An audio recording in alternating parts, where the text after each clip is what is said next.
I met my husband 6 years ago when we both had just graduated college. He was a lovely guy, handsome and very well put together. He loved muscle cars and weightlifting, and I loved everything about him. I fell in love with him instantly and was over the moon when he asked me to marry him. A year into our marriage, I became pregnant with our son and gained about 30 pounds. I was 5 feet 3 inches, 125 pounds before the baby and 155 pounds after the baby. I still fit into the same clothing sizes, so I didn't think I had gained too much weight and that it would come off with breastfeeding and some more exercise. After the baby, my husband started pressuring me to lose the weight. He said that his friends were making comments about how fat I had gotten and that he was not as attracted to me as he was before I had the baby. He gave me an ultimatum that I either would have to lose the 30 pounds in 6 months or he would leave me.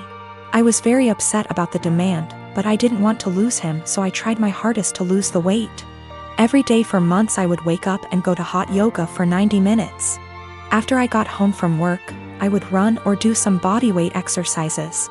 I tried to keep my calorie count below 1200 so that I would lose 2 or more lbs per week. The weight slowly but surely started to come off and I was back down to 130 pounds by the end of the 6 months. My husband was happy and things looked like they would be okay. After I lost the weight, I noticed a shift in the attitude of my husband's friends. Most of them are perfectly nice guys, but a few of them are absolute pieces of shit, the same ones who called me fat. Once I returned to my old weight, these friends started to make comments about me and how sexy I was. I told my husband to make them stop and he said that he would speak with them, but the rude comments never stopped. I channeled all of my frustrations into working out and I lost an additional 15 pounds of body fat and got more toned. This past weekend, my husband's friends were over at the house and one of them grabbed me and tried to grope me. I told my husband, and even though he was angry at his friend, he was still angry at me. My husband said that I was leading his friends on by losing so much weight, and that I was trying to make myself skinny so that I could cheat on him. I was disgusted by this accusation and packed my bags and left for my mom's house. Last night, my husband called me and begged for me to come back home. He says that he knows that he was unfair and that he won't let his friend come over anymore. But I am so tired of dealing with this that I'm not sure I want him back. He's the one that told me to lose weight. But now he's blaming me for being too skinny and I'm afraid he's going to make me develop an eating disorder. But I also still love my husband and it hurts me to be apart from him. I am a 43 years old female, have been with my partner, he's 50, for 6 years now. We have been living together for 5 of them. We are not married and we do not plan to marry in the future. I have a son, he's 19, that is currently a high school senior. My partner has a daughter, she's 21, who is going to college. When I met my partner I was a widow of 3 years. I am lucky enough to have a very lucrative business and some family money. Also my late husband left a substantial estate, including the house we live in. The house is a family home so it passed to my son as the only heir. My partner also makes good money and the difference in our lifestyles was pretty much negligible. But while I and my late husband made sure to not spoil our son, he was responsible for keeping his room clean even though we have a housekeeper. He had chores during the weekends. We taught him how to cook, his allowance is reasonable, he has to save for expensive purchases like a car, a PS5, etc. My current partner and his ex-wife spoil their daughter rotten. Due to an incident when we first moved in together, she demanded my son's bedroom since it was the second biggest. Got rejected since it was his home and she only spends the weekend. And after some family therapy we agreed that she will be treated like a guest by me. She will have to follow the house rules and that at the extent of our relationship. Now while she is spoiled she is a good girl, academically excellent. Except for the aforementioned incident very respectful and just a pleasant young woman. The problem is that I did not know the extent to which my partner spent money on her. He pays some money as rent that I put into my son's college fund and we split the common bills in half. Everything else is our own responsibility so we don't know much about each other's finances.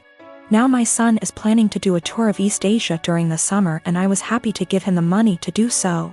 As a gift for getting into a very prestigious college. When my stepdaughter heard about it she asked her dad to pay for a tour of Europe, since he didn't send her on one after she got into college. He agreed because he never says no. But he came to me asking me to lend him close to $30,000 because he can't afford the trip on his own. I am not even giving that much to my son, and his plane tickets are more expensive. I refused. I said that since this wasn't an emergency, he can save and send her on the trip after she graduates college. Now he is not talking to me, saying that I am choosing favorites. I have no relationship with his daughter, so I don't know how that even is applicable. And that I am putting money over his happiness and relationship with his daughter. I can easily afford to lend him the full amount, I just don't want to, because his reasons are not convincing enough. My wife and I have a 2-year-old son and have been married for 4 years. Our anniversary was a month ago, and we found a nice, secluded cabin on Airbnb and rented it out for a long weekend getaway. My wife asked her parents if they would be willing to watch our son, and they agreed as long as we dropped him off at their house. That worked for us since it was on our way anyway. I was raised Lutheran and my wife was raised Catholic, but neither of us currently go to church and have not had our son baptized. My mother-in-law knows this and hates it. She thinks our son needs to be baptized or he will burn in hell. She's that kind of Catholic. So we go on our trip, and when we pick up our son and ask how the weekend went, mother-in-law says everything went fine and that she has saved my son's soul from the devil. I ask her what she meant, and she says she had our son baptized that morning at her church. I tried my best to keep my cool so I didn't scream at mother-in-law in front of my son, but I pretty much grabbed my son and left. On the car ride home I was fuming and told my wife as calmly as I could that this would be the last time her parents have our son unsupervised. She tried to downplay what her mom had done, but I told her we need to wait until we get home to talk about it because I'm not fighting in front of my kid. When we got home and had a chance to talk about it, things got heated. I told my wife I no longer trust her parents with our son, and that if they did something like this behind our backs, I can't trust them to respect our wishes as parents in the future. I said this was a huge breach of trust and I will forever look at her mom differently. She continued to try to defend her mom, saying that she was only doing what she thought was best for her grandson. She even downplayed it by saying that it's just a little water and a few words and we don't go to church anyway, so what does it matter? I told her that under no circumstances will I allow her parents to watch our son by themselves again. I said that we can still let them see their grandson, but only if we are present.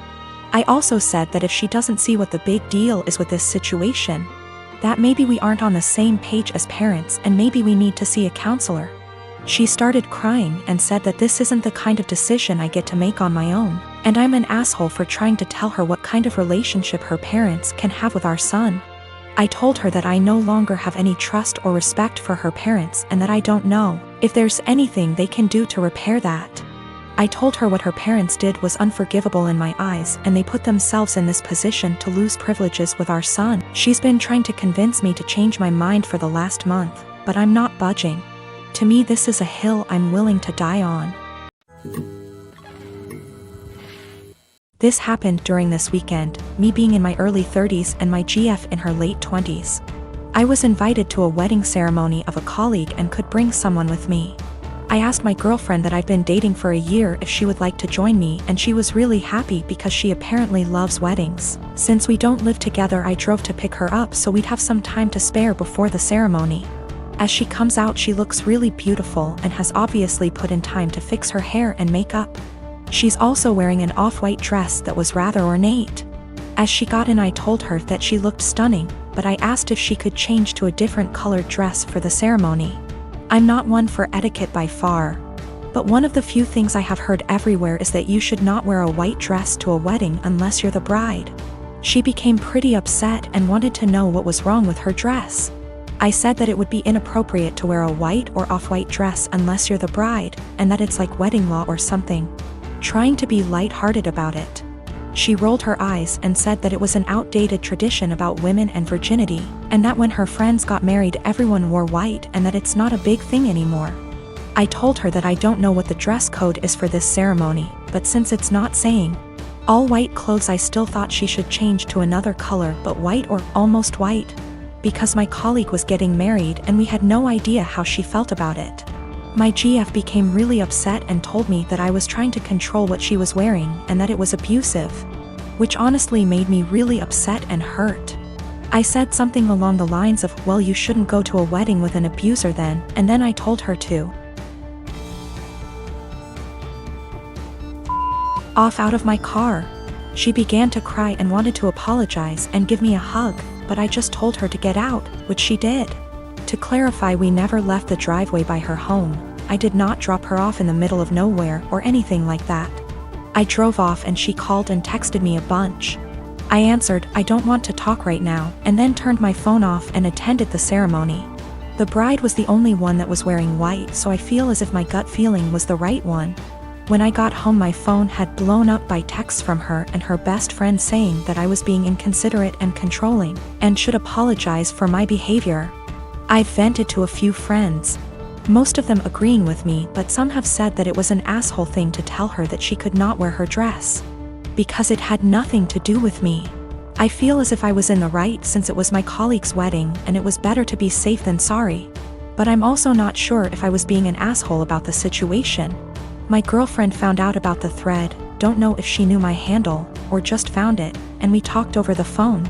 She apologized and I apologized, and it was a pretty good talk. She asked if she could come over, and I said no and that it would be best for us to go our separate ways. She got upset and asked why I wouldn't even try to work it out. I basically just said good. Bye. And then she said my